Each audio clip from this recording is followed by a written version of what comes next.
let's talk weddings a bit more. Today we would like to talk to you about precisely planning a destination wedding in 2022. I understand that weekend weddings and destination weddings are something that your company specializes in and most necessarily thrive on. We want to learn a bit more about this, so I've got some questions for you. In your opinion, how many days should a destination wedding be? I would say a minimum of 3 days, and also 4 days is very, very nice. I really enjoy when the guests arrive, perhaps on a Thursday, and we welcome them with a party that evening. And then we can utilize all day Friday for activities, coordinated activities and experiences for the guests. And then Friday evening, we have a big party as well, and for all the guests. And then on Saturday, we might have some activities in the morning for the wedding, and then the beautiful wedding and after party on Saturday, and then a really fun get together midday for the Sunday farewell party. Okay, so I guess we can call this a multi-day wedding? Yes. Perfect. And in this case, what are the must-have steps or things that we have to do in a multi-day wedding for you? Well, when you're picking your venue, I always guide my clients to find the venue that they really love to be married. That is the purpose of the weekend, first and foremost.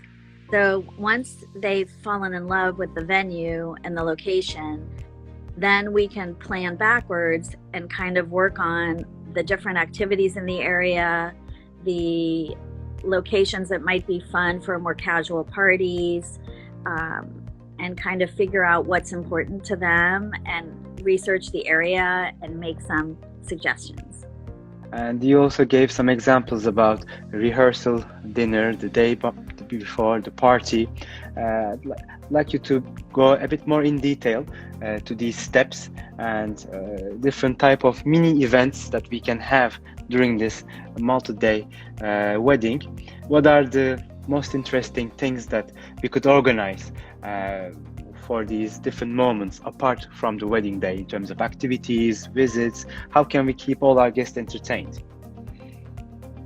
Well, it depends on the bride and groom and what their interests are. Some of my clients are very active and they really enjoy being outdoors and hiking or bicycling or sailing. So it depends kind of on the location and what that experience will be. If we're in Colorado, hiking is really fun. Maybe going down the river in a big raft could be fun. If you're in France, you could go wine tasting. If you're in Napa, the same thing, or bicycling around.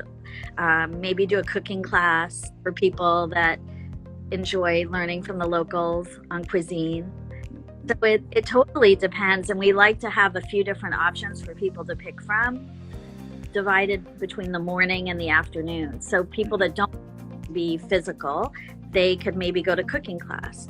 Or for this upcoming wedding I'm doing on the East Coast, we're having, it's in Cape Cod, and we're having different boat trips out to the beach. We have golf, we have a tennis tournament, a round robin, where everyone gets to participate and they're drinking fun cocktails while they're playing, and it'll make it a fun party. So yoga, we have different things like that. And what I love about these weekends is the guests really get to relax and escape, and also just get to bond with the friends and family of the couple getting married, and even get to spend more time with the couple, which is really, so they make friends from these weekends because it's so much more than just a reception and a wedding. So true. It becomes a complete experience and a full-on vacation with so many mind-like people and like-minded people, and everything is in a good mood. You're there to have fun. I guess this energy should flow through everyone, and it becomes a great weekend, I guess. Lovely.